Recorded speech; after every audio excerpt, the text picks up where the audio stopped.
शिव महापुराण के अंदर 5वें शिव महापुराण के विद्येश्वर संहिता में लिखा हुआ है महाराज, विद्येश्वर संहिता। यदि कोई नारी अपने पति से एक बार कह दे कि मैं तुमसे विवाह कर कर मेरी जिंदगी नर्क हो गई, इससे तो नहीं होता तो अच्छा रहता।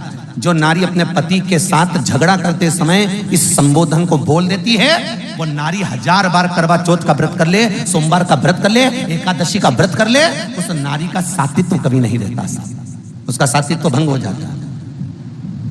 केवल एक संबोधन कर बोध पर 33 कोटि देवताओं की धर्म पत्नियां भी तो 33 कोटि होंगी। अरे बोलो तो सही। इंद्र की इंद्राणी, ब्रह्मा की ब्रह्माणी, भगवान विष्णु की लक्ष्मी, शंकर की पार्वती, 33 कोटि देवता की धर्म पत्नियां भी 33 कोटि हैं। पर 33 कोटि देवताओं की धर्म पत्नियों का व्रत पृथ्वी पर नहीं होता। अगर पृथ्वी पर आज भी किसी का व्रत होगा तो माता पार्वती का होगा। कभी लक्ष्मी जी का व्रत होता है क्या? अरे बोलो तो। ये दिवाली पे तुम लक्ष्मी जी का व्रत कर लेती हो, ये तुम्हारे हिसाब से करती हो, शास्त्र प्रमाणित व्रत नहीं है ये कि कहीं लिखा हो शास्त्र में, किसी पुराण में नहीं लिखा कि दिवाली का व्रत करो। दिवाली पे तो राम जी आए थे, खूब लड्डू बटे थे, इसलिए हमारे यहाँ शास्त्र कहता डट के चरो, खूब खाओ, व्रत भले ना। तो वो तुम भूखी रहे हो लक्ष्मी जी को बुलाने के लिए, वो तुम्हारा मन है, तुम्हारी सोच है। कई कई माताओं की आदत रहती है मैं तो शाम को खाऊंगी, आज मेरा दीपावली का व्रत है। खाओ, 4-6 दिन मत खाओ तुम तो, उसमें क्या जाए। कभी लक्ष्मी का व्रत हुआ, एक वो व्रत माताएं करती वैभव लक्ष्मी का, वो शास्त्र प्रमाण में नहीं है, शास्त्र प्रमाणित व्रत नहीं है वो। आप लोगों ने बना लिया, आप लोगों ने कर लिया, वो अपने ऊपर है, पर शास्त्र का प्रमाण नहीं देगा। लक्ष्मी व्रत, ब्रह्माणी का कोई व्रत है, सरस्वती का, सरस्वती का भी कोई व्रत नहीं, ब्रह्माणी का भी कोई व्रत नहीं है।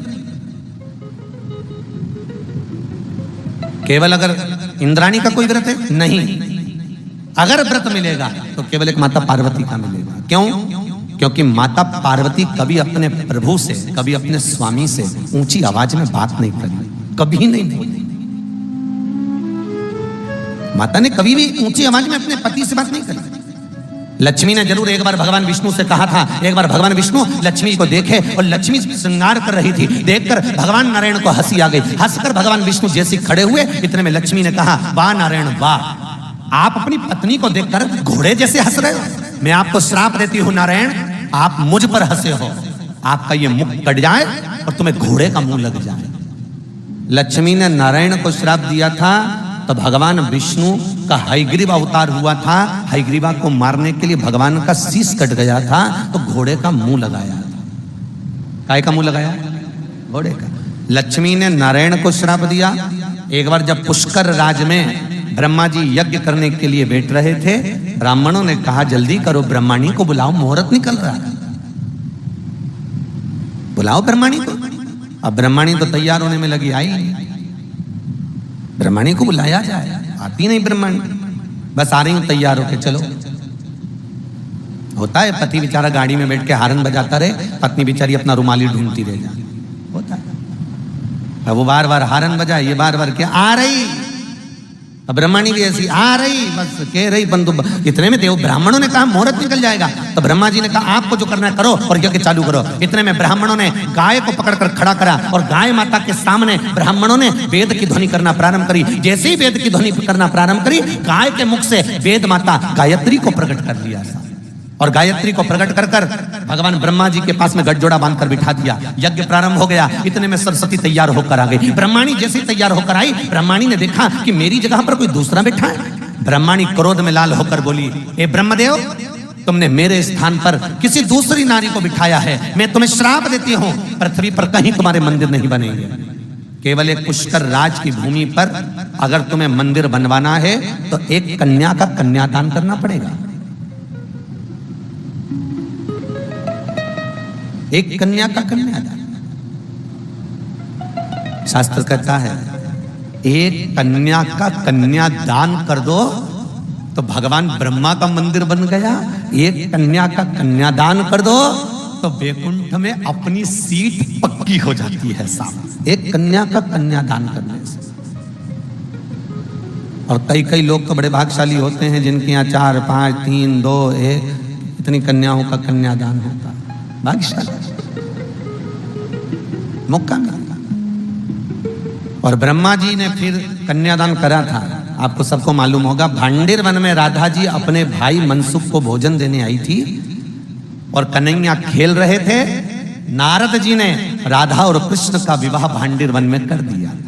इस विवाह को ब्रह्मा जानते हैं, राधा जानती है, कृष्ण जानते हैं, नारद जानते हैं। इसके सिवा इस विवाह को कोई नहीं जानता, बस ये जाने। फिर जाकर ब्रह्मा जी का मंदिर द्वापर में बना, सत्ययुग में नहीं, त्रेता में नहीं, द्वापर में ब्रह्मा का मंदिर। द्वापर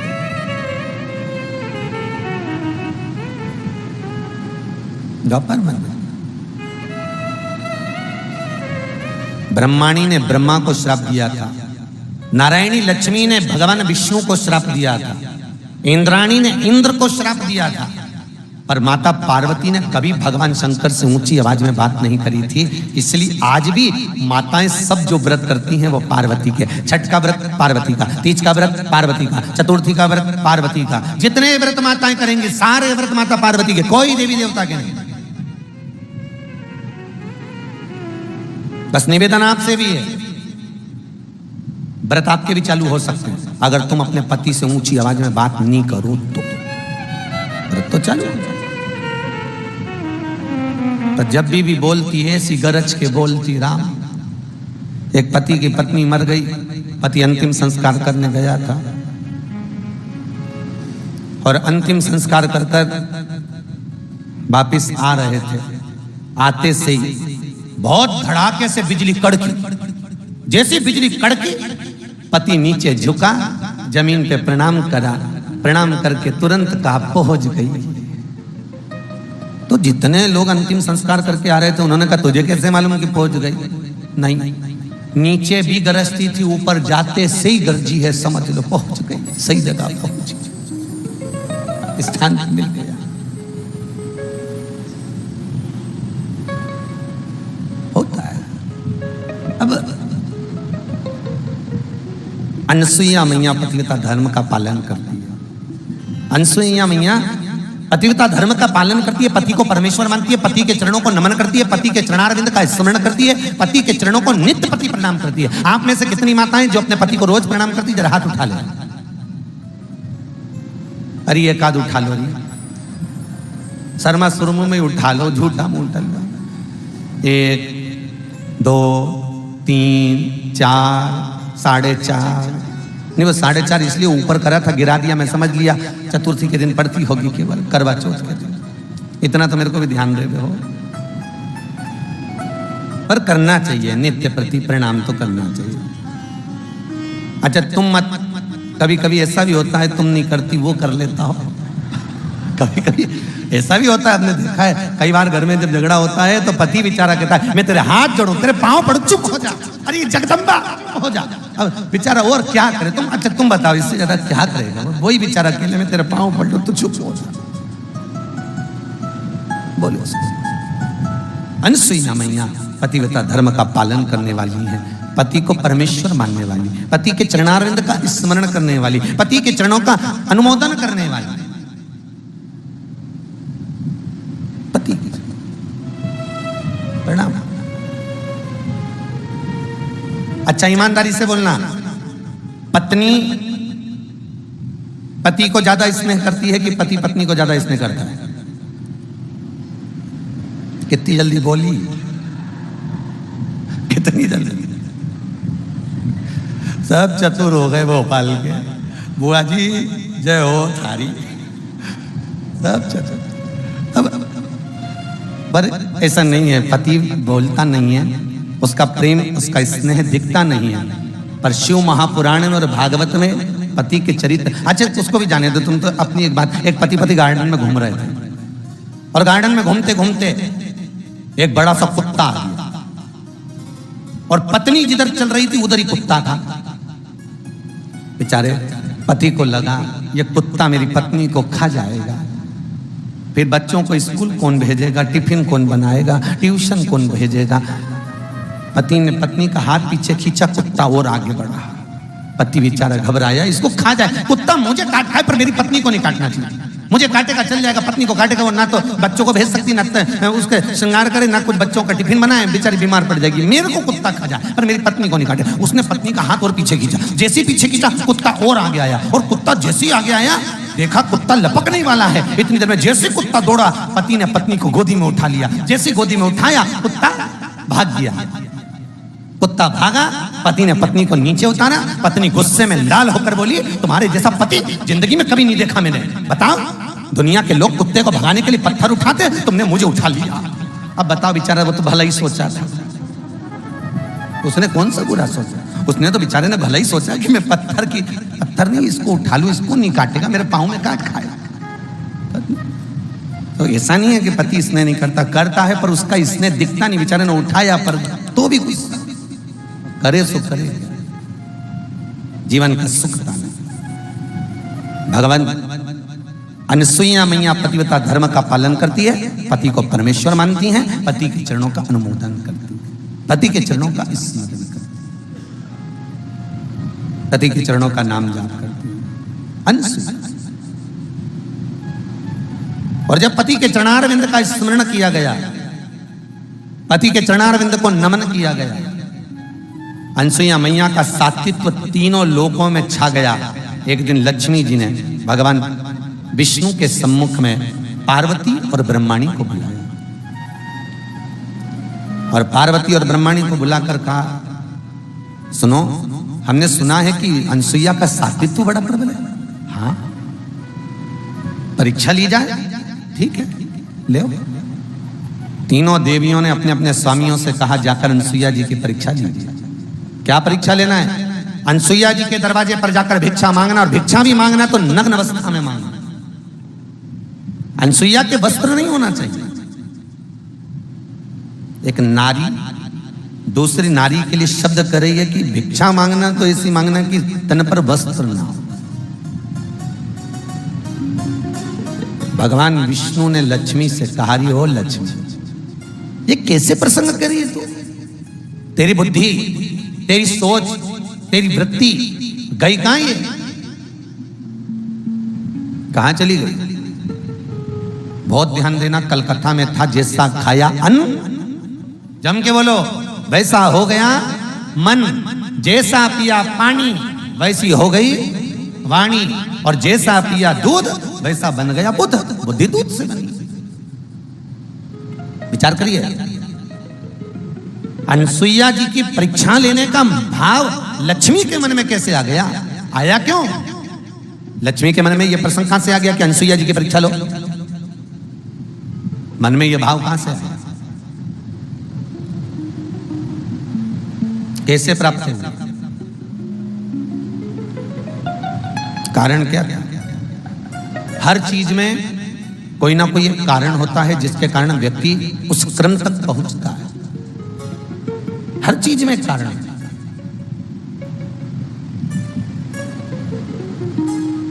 अब एक बार की बात है, माता लक्ष्मी इंद्राणी के घर गई थी।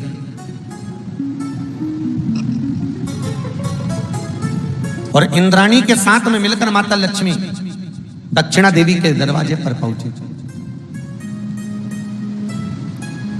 और दक्षिणा देवी के दरवाजे पर पहुंचकर माता लक्ष्मी ने, आज बहुत तेज भूख लगने पर दक्षिणा को 3 बार कहा, दक्षिणा मुझको भोजन चाहिए, भूख लग रही है। दक्षिणा न लाई। इंद्राणी दक्षिणा देवी के भवन में गई और बिना पूछे वस्तु को उठाकर लाई और लक्ष्मी को दे दिया। इंद्राणी और लक्ष्मी ने पा लिया। दक्षिणा देवी आकर देखी कि मेरे भीतर भवन में जो रखा था ये दोनों पा रही हैं, कोई बात नहीं, पर दोष तो है ना, किसी की यहाँ रखी। आपको पहले भी कथा में कहा, ये चोर तत्व तो कहलाएगा। भागवत जी में 5 तरह के चोर कहे। कितने? जम के बोलो जरा। 5। पहले नंबर का चोर जो किसी की वस्तु को बिना पूछे उठा। ठीक है, बोलते तो जाओ, हुंकारा भरते जाओ। ठीक है, भागवत जी में लिखा। पहले नंबर का चोर जो किसी की वस्तु को बिना पूछे उठाए, वो भी चोर कहलाता है। दूसरे नंबर का चोर किसी के घर में बिना पूछे चले जाए, वो भी चोर कहलाता है। तीसरे नंबर का चोर जो भगवान को दिए बिना पहले खुद खा जाता है, वो भी चोर कहलाता है। चौथे नंबर का चोर किसी की रखी हुई वस्तु को ठोकर मारकर चले जाए वो भी चोर कहलाता है। 5वें नंबर का चोर बाजार गया, गजक खरीदी, आइसक्रीम खरीदी, टॉफी खरीदी, जेब में भरी, अपनी पत्नी के कमरे में जाकर चुपचाप दोनों धनी लुकाई खा गए और बूढ़े माँ बाप को नहीं दिया, वो भी चोर कहलाता। वो भी चोर कहलाता जो अपने माता पिता को दिए बिना खा ले। शास्त्र कथा है, भागवत वर्णन करती है, अगर एक पुड़िया अपनी पत्नी के लिए लेकर आया था, 10 रुपए की गजक अपनी पत्नी के लिए लेकर आया था, तो 10 रुपए की पुड़िया अपनी बूढ़ी माँ के लिए, बूढ़े बाप के लिए बंधवा कर लाता तो चोर नहीं कहलाता। पर जो माता पिता को दिए बिना अपने कमरे में बैठकर चुपचाप खा जाए और बूढ़े माँ बाप को ना दे, वो भी चोर कहलाता है। मुझे उम्मीद है भोपाल के लोग ऐसे नहीं होंगे।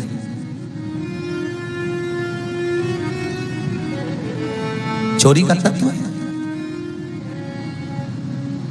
भगवान को समर्पित करे बिगर भी पाले ना, ये चुटकाई है। जो तत्व लक्ष्मी जी इंद्राणी से करेंगे, भूख लग रही है, इंद्राणी दक्षिणा के जाकर अंदर प्रवेश कर उठाकर लाई और लाकर दे दिया। भले किसी के यहाँ कितना भी पड़ा हो, भले किसी की टेबल पर कितना भी भोजन रखा हो, भले 56 भोग जमे हो, पर जब तक तुमसे कहा ना जाए तब तक तुमने लेना नहीं, तब तक उसको उठाना नहीं।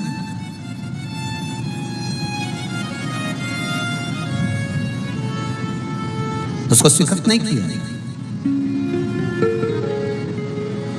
कई लोग मंदिर में पंडित जी नहीं रहते तो पंचपातर उठा के अपने ही हाथ से चरणामत ले लेंगे, अपने हाथ से तुलसी दल ले लेंगे, खा के चले जाते हैं और इतने बड़े धर्मात्मा बनेंगे, बढ़िया चकाचक टंगा पाटी पाट पड़ा के सिर पे पल्लू मल्लू लेके, और सब पंडित जी नहीं इनने ही सब ले लिया, ले लुआ के चल दिए।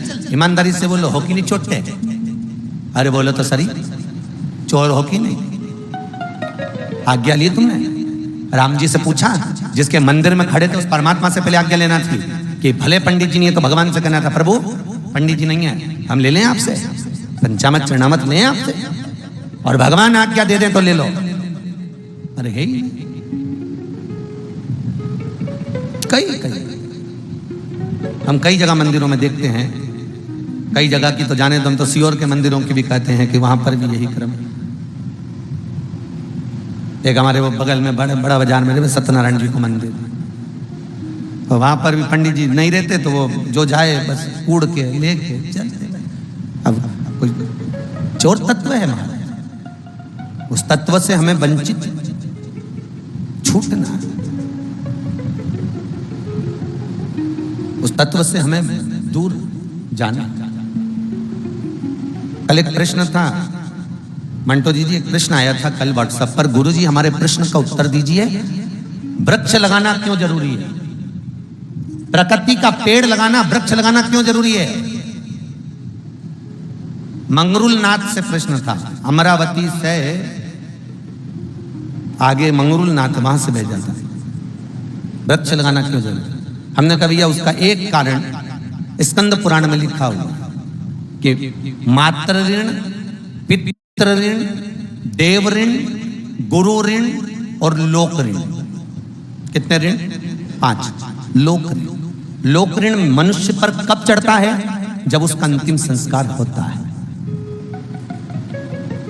अंतिम संस्कार के समय पर उसके नीचे चिता जलाते समय लकड़ियां लगाई जाती है, उस लकड़ी में जो आग लगती है, उस लकड़ी का ऋण मरने वाले की छाती पे चढ़ जाता है, उसको कहते हैं लोक ऋण। कौन सा ऋण है वो? लोक ऋण। गरुड़ पुराण के 5वें अंश में भी लिखा हुआ है। मातृ ऋण चुकाना सरल है, पितृ ऋण चुकाना सरल है, गुरु ऋण चुकाना सरल है, आदि जितने ऋण हैं चुका सकते हो, पर लोक ऋण कब चुकेगा? तो भगवान कहता है इसको लोक ऋण चुकाने के लिए एक बार फिर जन्म दिया जाए, और ये पृथ्वी पर जब जन्म लेगा एक वृक्ष लगाएगा, वृक्ष लगाएगा तब जाकर इसका जो चिता के समय जला हुआ जो ऋण था तब चूकेगा। उस लोक ऋण को चुकाने के लिए पुनः जन्म मिलता है कि एक वृक्ष लगाओ, मरने से पहले एक पेड़ लगाकर जाना, जिससे हम उस ऋण से चूक जाए, उस ऋण से हम वंचित हो जाए। बोलो, उस ऋण से हम दूर हो जाए। आप में से किसी ने लगाए कि नहीं लगाए?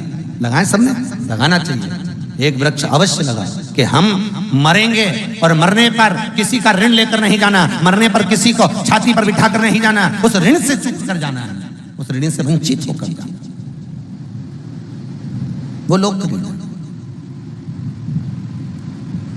पर दुनिया के लोग बस ये 2-4 ऋण बता देते, माता ऋण, पिता ऋण, गुरु ऋण, पर ये कभी नहीं बोलते कि प्रकृति का भी ऋण हमारे ऊपर लगा हुआ, उसको भी ध्यान दो।